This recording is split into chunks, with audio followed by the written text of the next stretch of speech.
화요기도에 함께 하시는 모든 성도님들을 환영합니다. 찬미가 234장 예수를 더욱 배우고 함께 찬양하겠습니다.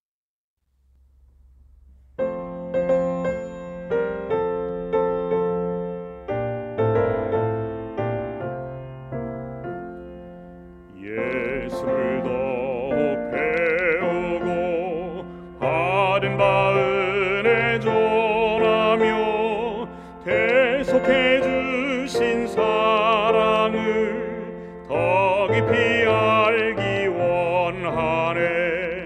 내 평생의 소원, 내 평생의 소원, 계속해 주신 사랑을 더 깊이 알기 원하네. 성령이 스승 되셔서 진리로 인도하시며 거룩한 뜻을 깨달아 예수를 알게 하소서. 내 평생의 소원, 내 평생의 소원, 계속해 주신 사랑을 더 깊이 알기 원하네. 성령의 감화 받아서 하나님 말씀 들으니 절절히 주의 음성이 내 맘에 교훈되도다. 내 평생의 소원, 내 평생의 소원, 계속해 주신 사랑을 더 깊이 알기 원하네. 예수께 영광 돌리세. 그 이름 거룩하도다. 평화의 왕이 오시는 그 나라 백성 되겠네. 내 평생의 소원, 내 평생의 소원, 계속해 주신 사랑을 더 깊이 알기 원하네. 성도님 여러분들 안녕하십니까? 평안하시지요? 우리 모두 주님과 함께 열심으로 동행할 수 있기를 바랍니다. 성령 충만한 성도, 기적이 상식이 되는 교회, 저희 교회 표가 어떠세요? 저는 이 표가 여러분들의 자랑이 되었으면 좋겠고 또 저희의 자랑이 되었으면 좋겠습니다. 저에게는 우리 부천 서북교회에 대한 꿈이 있습니다. 우리 모든 성도님들이 하나님의 말씀으로 가슴 뜨거운 거룩한 하나님의 자녀들이 되는 것입니다. 우리 성도님들이 말씀을 읽을 때마다 성령께서 도와주셔서 풍성한 감동이 있고 이 감동을 가지고 더욱 예수님과 동행하게 되고 예수 그리스도의 이름을 땅끝까지 전파하고자 하는 그러한 열정이 우리 가슴에 늘 있기를 바랍니다. 그리고 우리에게 맡겨주신 이 소중한 이웃들 그리고 가족들에게 그들에게 예수 그리스도의 선한 영향력을 끼치고 그들이 결국 예수님을 알게 되는 놀라운 역사가 있기를 바랍니다. 이를 위해서라도 우리가 열심히 말씀을 사모해야 할 것입니다. 매일 아침 말씀을 읽고 들으며 묵상하고 있지요. 우리가 동행 묵상을 시작한 지 벌써 2주가 됐습니다. 지난주에 동행 묵상을 어떻게 시작하게 되었는지, 어떠한 유익이 되었는지 이러한 것들을 특별 강사님을 통해서 들었는데요. 자, 들으시면서 어떠셨습니까? 아, 가능성이 있구나. 이렇게 하면 내가 성경을 읽겠구나 라는 생각을 하셨나요? 우리가 성경을 읽게 되는 동기부여가 있었기를 바랍니다. 앞으로 화요기도회의 말씀은 우리 성도님들이 말씀을 열심히 볼 수 있도록 도울 수 있는 시간으로 가지려고 합니다. 매일 성경을 자세하게 읽고 이해하고 묵상하는 것을 나무를 본다고 생각할 수 있을 것 같아요. 그래서 이 시간에 조금 더 크게 숲을 보는 작업을 하려고 합니다. 성경을 자세하게 푸는 것이 아니라 조금 시야를 넓혀서 조금 더 뭉쳐가지고 보는 것이지요. 그곳에서 감동과 은혜를 함께 찾아보려고 합니다.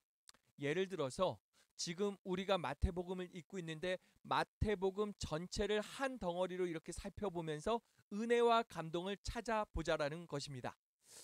저도 이러한 시도를 많이 해보지 않았기 때문에 조금은 두렵기도 하고 내가 부족해서 어떡하지라는 생각도 듭니다.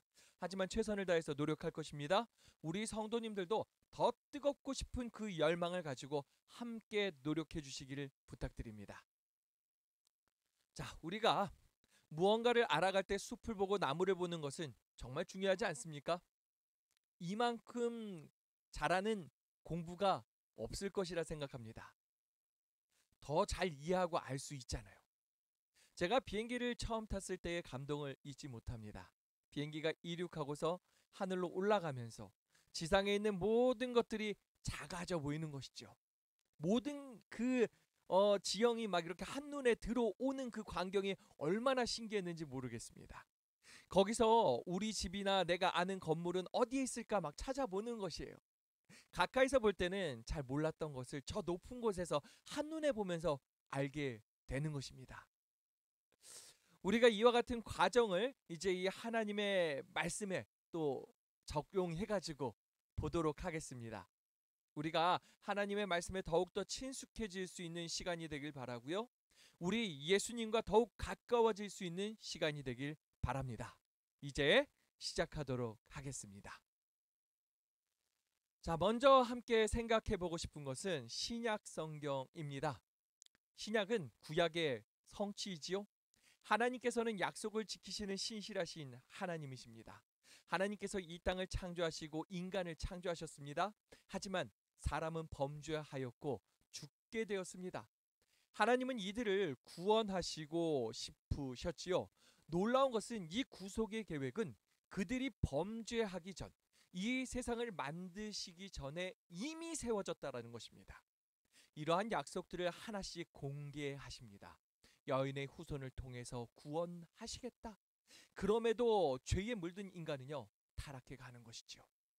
계속하여 하나님으로부터 멀어져 갔습니다. 결국에 이 타락한 백성들은 물로 멸망시키지 않을 수 없는 상황에 도달하게 됩니다.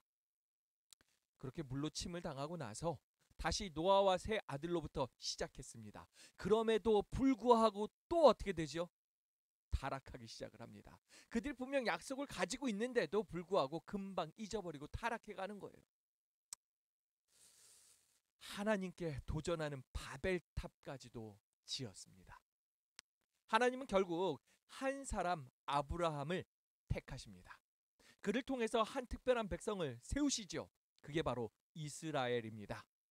재미있는 사실은 이스라엘 안에서도 타락과 또 치심, 다시 돌아옴의 역사가 계속해서 반복되고 있더라는 것입니다.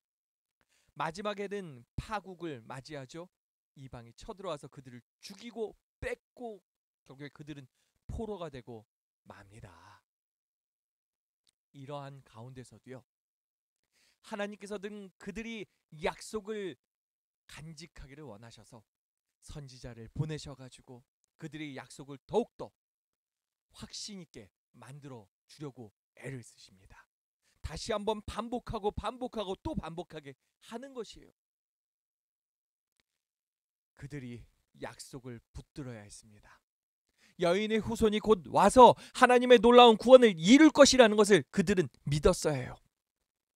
그토록 갈망하던 그 하나님과의 교제가 회복될 것이고요. 하나님의 나라가 세워질 것입니다. 신약 성경은요, 이러한 구약 성경에서 주어진 모든 약속이 실제로 어떻게 성취되는지 그 이야기를 우리에게 들려주고 있습니다. 그리고 역사의 거대한 수레바퀴 속에서 하나님께서 행하시는 일을 우리가 볼 수 있도록 도와주고 있습니다. 이것을 아는 게 굉장히 중요하죠. 제가 강조하고 또 강조하는 한 마디의 말이 있죠. 하나님께서 다스리신다. 예, 하나님께서 살아서 지금도 사셔서 다스리고 계신다라는 것입니다. 주님께서 이 역사를 이끌고 계신다는 것입니다. 우리는 이것을 믿어야 돼요. 결국 주님의 말씀이 그대로 성취됨을 우리는 믿어야 돼요. 이것이 우리의 소망이 되는 것이고요. 이러한 소망이 있을 때 우리가 이 각박한 현실 속에서도 실망하지 않고 열심히 주를 믿고 살 수 있는 것이지요. 그래서 신약은 구약의 성취다라는 이 관점에서 신약의 구조를 이렇게 이해해 보면 어떨까라는 생각을 합니다. 자, 세 가지 주제로 이해를 하려고 하는데요. 첫 번째는 그리스도, 두 번째는 하나님의 언약의 백성들, 그들이 회복이고요. 그리고 마지막 세 번째는 모든 피조물의 회복입니다. 여기 표로 이렇게 좀 만들어 놨는데요. 이게 동심원이 이렇게 퍼져가는 구조로 만들어 봤습니다. 그리스도, 언약의 백성들, 피조물의 회복. 이렇게 머릿속에 그림을 그려놓으시면 좋을 것 같습니다. 자, 먼저 우리 그리스도에 대한 이야기를 해보도록 하겠습니다. 신약 성경에 대해서 우리가 첫 번째로 물어야 할 질문은요. 하나님이 구약 성경에 약속하신 구원자가 실제로 오셨느냐입니다. 신약 성경은 그 질문에 대해서 예스라고 대답하지요. 그분은 평범한 인간 구원자가 아니에요. 육체로 오신 하나님이셨습니다. 하나밖에 없는 하나님의 유일한 아들 예수님은 아버지를 완전하게 보여주셨습니다. 그로 인해서 하나님의 백성은 아버지를 보게 되고 죄로부터 구원받게 되었던 것입니다. 신약 성경은요, 정확히 그리스도에게 초점을 맞추고 있습니다. 모든 메시지의 중심이 다 예수님이에요. 이미 말씀드린 대로 하나님의 그 창조의 계획이 실행되기 전에 구속의 계획이 세워져 있었잖아요. 사탄은 이를 망가뜨리려고 계속해서 최선을 다했지요. 약속의 백성이 계속해서 타락하다 못해가지고 결국엔 이방의 포로가 되었고 온 세상으로 그나마 죽지 않고 살아남은 자들이 다 흩어져 버렸어요. 극히 일부만이 포로로 귀환할 수 있었지요. 그러한 가운데서도 하나님의 계획은 굳게 지켜졌습니다. 이처럼 갈갈이 찢겨진 그 남은 백성들의 사이에 구원자, 곧 기름 부음 받으신 메시아, 헬라어로는 그리스도라고 하는 거죠. 그 그리스도께서 탄생하셨던 것입니다. 이 메시아, 나사렛 예수의 생애를 다루고 있는 4권의 책과 함께 시작되는 이 신약 성경은 27권의 책으로 구성되어 있지요. 복음서는 우리가 당연히 잘 알고 있습니다. 첫 4권의 책, 마태복음, 마가복음, 누가복음, 그리고 요한복음. 그리고 그 다음에 뭐가 있어요? 사도행전이 있지요. 이 5권의 책은요, 나사렛 예수가 바로 그 메시아라는 주장을 합니다. 말하자면 이 책들은 예수의 생애에 대한 다큐멘터리라고 할 수 있습니다. 이 책들은 약속된 구원자가 실제로 오셨다는 놀라운 소식을 전해주고 있지요. 하나님의 백성이 그토록 고대하고 기다렸던 분이 오신 것입니다. 아담과 이스라엘은 실패하고 부실했어도 예수님은 신실함을 보여주셨습니다. 그분은 시험을 이겨내셨고요. 죄 없는 삶을 사셨습니다. 예수님은 하나님께서 모세에게 오실 선지자로 약속하신 예언을 성취하였습니다. 또 다윗에게 오실 왕으로 약속하신 그 예언 역시 성취하셨습니다. 예수님은요, 다니엘이 환상으로 본 인자에 대한 그 예언을 성취하신 것입니다. 이제 이 복음서들을 개별적으로도 한번 생각해 보도록 하겠습니다. 마태복음은요, 유대 공동체를 위해서 기록된 책입니다. 마태는 예수님을 구약 성경의 예언들을 성취하신 분으로 강조합니다. 그 증거로 그분의 탄생에 대한 것과 같은 구약의 예언들을 자주 언급하지요. 그는 자신의 복음서의 내용을 5개의 부분으로 나눈 다음에 세분해가지고 각각의 가르침을 통해서 예수님이 그 모세에 의해서 약속된 그 위대한 선지자라는 점을 증명해 갑니다. 마가복음은 사도 베드로의 회고를 저자가 이제 들었어요. 그것을 연대순으로 정리해서 기록한 것으로 보여요. 하지만 베드로의 순교에 대한 내용이 없거든요. 굉장히 중요한 내용인데 그것을 기록하고 있지 않는 부분을 봐서 뭐 이게 예수님에 대한 기록이기 때문일 수도 있지만 이러한 부분으로 추정해 봤을 때 베드로가 살아있을 때 기록된 것은 아닌가 생각해 볼 수 있습니다. 그리고 마가복음은 복음서 중에서도 가장 짧지요. 이러한 부분들을 근거로 해서 이 책이 가장 오래전에 기록된 복음서라고 생각해 볼 수 있을 것입니다. 자, 세 번째 복음서인 누가복음은요, 때때로 이방인들을 위한 복음서로 불립니다. 누가는 메시아가 유대인들만이 아니라 세상 모든 족속을 위해 오셨다는 사실을 강조합니다. 그는 구약 성경의 예언들을 충분히 인용하여 이 사실들을 증명합니다. 누가는 또 사도행전의 저자이기도 합니다. 사도행전은 누가복음의 속편이라고 말할 수 있습니다. 그 책은 예수님이 보내주신 그 성령을 통해서 얼마나 활력적으로 그의 교회가 확장되었는지를 잘 보여주고 있습니다. 즉 예수님은요, 십자가에서 죽고 부활하고 승천하신 이후에도 교회를 자라게 하시고 굳게 세워가는 그 역사를 펼치신 것을 우리가 이 사도행전 속에서 보게 되는 것이죠. 누가는 로마의 감옥에 갇혀 있으면서도 열심히 사역을 하고 있는 바울의 이야기를 끝으로 사도행전을 마무리합니다. 네 번째 복음서는 요한복음입니다. 이 책은 복음서 가운데서 가장 사랑받는 책이지요. 이 책은 어떤 면에서 다른 세 복음서와는 완전히 다른 것처럼 보입니다. 그렇다고 해서 전혀 다른 이야기를 하고 있는 것은 아닙니다. 메시아로서의 예수님의 정체성을 명쾌하게 설명하고 있지요. 그리고 그 메시아는 곧 하나님이라는 사실을 강조하고 있습니다. 요한은 이 복음서의 기록 목적을 20장에서 확실하게 제시하는데요. 오직 이것을 기록함은 너희로 예수께서 하나님의 아들 그리스도이심을 믿게 하려 함이요 또 너희로 믿고 그 이름을 힘입어 생명을 얻게 하려 함이니라. 이제 이 사복음서와 사도행전을 간략하게 살펴봤는데요. 이 책들은 구약의 메시아에 대한 약속들이 그리스도 안에서 성취되었다라는 것을 보여줍니다. 그렇게 함으로 신약 시대를 열게 된 것이지요. 자, 이 책들은요, 하나님께서 자신의 약속들이 구약 백성뿐만 아니라 죄를 회개하고 그분의 아들을 따르기만 한다면 저와 여러분에게도 해당된다는 기쁜 소식을 선포하고 있습니다. 만일 복음서와 사도행전이 우리들에게 단지 캐캐 묵은 옛날 역사책에 불과하다면 우리가 열심히 읽을 필요가 있을까요? 없겠지요. 그런데 놀라운 사실은 오늘 우리와 밀접한 연관을 가진 책이라는 것입니다. 우리는 이 책에서 놀라운 진리를 발견합니다. 메시아이신 예수님이 2000년 전에 살았던 사람들만의 주님이 아니라 현재 우리의 삶에서도 필요한 주님이시라는 사실을 우리에게 보여주고 있습니다. 그러므로 꼭 반복하여 열심히 읽고 이 속에서 진리를 찾을 필요가 있겠지요? 자, 이제 신약 성경의 두 번째 주제인 언약 백성에 대해서 이야기해 보도록 하겠습니다. 우리가 매주 안식일 로마서를 함께 살피고 있습니다. 이 로마서는 하나님께서 이방인인 우리를 어떻게 자신의 백성으로 삼으셨는지를 보여주고 또한 우리들이 어떠한 역할을 감당해야 하는지를 명확하게 알려주고 있습니다.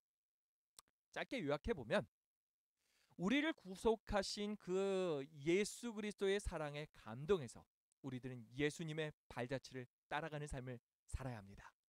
예수 그리스도의 형상을 닮아가는 것입니다. 예수님처럼 살아가는 것입니다.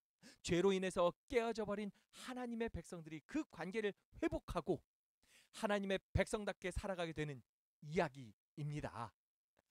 신약은 이와 같은 내용을 아주 자세하게 다루고 있습니다. 그 중에 하나를 이야기해 볼까요? 구약에는 제사 제도가 있었지요. 절기와 상황에 맞춰서 하나님께 제사를 드렸습니다. 제물을 드렸습니다. 문제는 왜 제물을 드렸는지를 잘 몰랐다는 것입니다. 이 모든 것이 예수님이 산 제물이 되어 단번에 드려지심으로 밝혀지게 된 것이지요. 히브리서 10장 4절을 보시면 이렇게 나옵니다. 이는 황소와 염소의 피가 능히 죄를 없이 하지 못함이라. 그러므로 주께서 세상에 임하실 때에 이르시되 하나님이 제사와 예물을 원하지 아니하시고 오직 나를 위하여 한 몸을 예비하셨도다. 번제와 속죄제는 기뻐하지 아니하시나니. 번제와 속죄제, 그러한 제사를 기뻐하지 않으시는데 그럼 어떠한 제사를 원하시는가? 9절을 보십시오.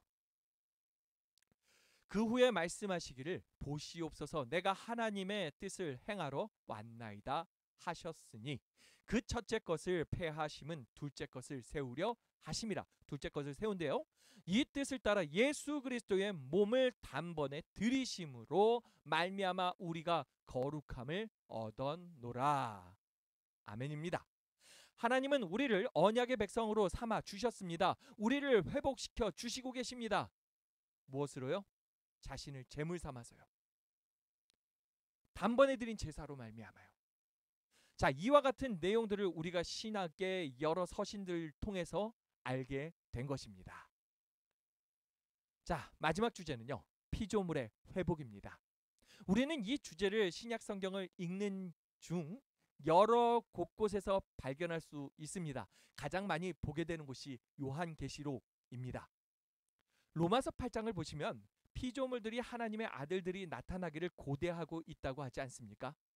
왜 그들은 하나님의 아들들이 나타나기를 고대하는 것이죠?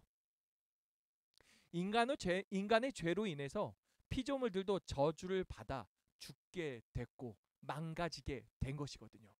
이들도 회복될 날이 오기를 바라는 것입니다. 그날이 언제입니까? 바로 우리 주님께서 오시는 날, 그날이겠지요. 요한계시록은 이 마지막에 가서 새하늘과 새 땅이 열릴 것을 이야기하고 있습니다. 완전한 회복이 있을 것입니다. 모든 피조물들이 회복되게 될 것이에요. 그때에 우리를 이 모양이 되게 한 죄라는 문제 역시도 완전히 끝내게 되는데, 이 죄의 문제가 완전히 회복되게 되는, 해결되게 되는 그날이 올 것입니다. 그 날에 우리가 가고 싶죠? 참여하고 싶죠? 그날이 속히 왔으면 좋겠습니다. 우리는 그곳에서 주님과 함께 영원히 살게 될 것입니다. 성경은요, 우리에게 용기와 희망을 주는 책입니다. 우리 성도님들이 정말 열심히 읽으셨으면 좋겠습니다.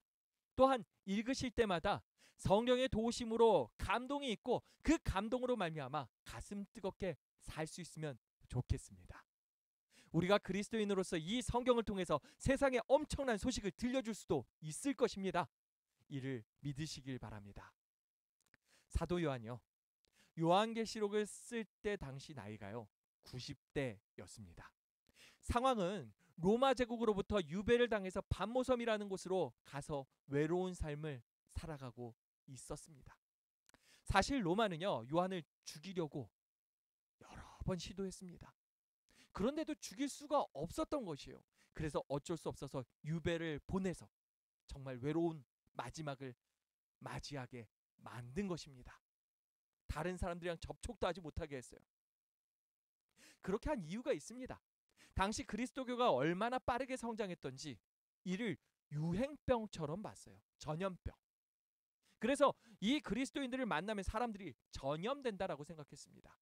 요한을 만나면 사람들이 또 전염되겠죠. 그래서 그를 완전히 격리시켜버렸던 것입니다. 그러한 상황이다 보니까 그리스도인들은 참 살기 어려웠어요. 잡히면 죽는 것입니다. 정말 희망 없고 너무너무나 고생스럽고 한 그러한 순간 아니었을까요? 그때 요한이 마지막 사도였잖아요. 요한마저도 적이 유배돼가지고 이제 모든 희망이 사그라드는 것처럼 보이는 순간이었다라는 것입니다. 이러한 순간에 요한은요, 그 외로움 가운데서도 하나님을 붙듭니다. 하나님께서 요한에게 환상을 보여주셨습니다. 요한은 그 환상을 글로 표현하지요. 마지막까지 갔을 그 환상의 그 마지막 부분에 뭐를 또 보여주셨다고요? 새하늘과 새 땅을 보여주셨다고요. 그 환상 속에서 주님의 오심을 그는 확신하였다고요. 그것을 글로 다 쓴 거죠. 그 환상을 글로 써서 편지로 각 교회에 또 보냈습니다. 그 아시아의 교회들이요. 이 교인들이 또 이 편지를 받고서 이 환상을 접했을 때, 그것을 읽었을 때 얼마나 큰 감동이 있겠습니까? 환상이다 보니까 바로 해석이 되진 않았을 수도 있을 것 같아요. 아, 너무 어렵지 않나? 그런 생각이 들 수도 있었을 것 같습니다. 하지만 그러한 환상의 의미들을 하나하나 알아갔을 때 주님 다시 오심에 대한 확신을 갖게 되고, 주님께서 마지막 때에 이 모든 죄의 문제를 해결하실 뿐만 아니라 새하늘과 새 땅을 열어 그곳에서 우리와 함께 영원히 살겠다 하실 때, 그것을 아는 그 순간 그들에게 또 이 신앙을 살아갈 만한 용기가 되고 희망이 되지 않았겠습니까? 여러분들, 우리가 이 성경을 열심히 읽을 수 있길 바랍니다. 그리고 이곳에서 주님 주시는 희망과 소망을 얻을 수 있길 바라고요. 이제 주님 다시 오실 그날 멀지 않았습니다. 그날까지 우리가 더 열심으로 함께 달려갈 수 있기를 바랍니다. 함께 가시지 않겠습니까? 자, 그 첫 시작으로, 이미 시작은 한참 전에 했죠. 그 곳으로 가는 우리가 함께 결심할 것은 성경을 읽자는 것입니다. 말씀을 깊이 있게 읽고 이해하고 묵상하고 그 말씀을 나의 삶에 적용하고 주님과 함께 동역하며 우리가 행복한 삶 살 수 있기를 바랍니다. 하나님이 우리와 늘 함께 하시며 우리를 인도하여 주십니다. 이제 함께 기도하는 시간을 갖겠습니다.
함께 기도하겠습니다.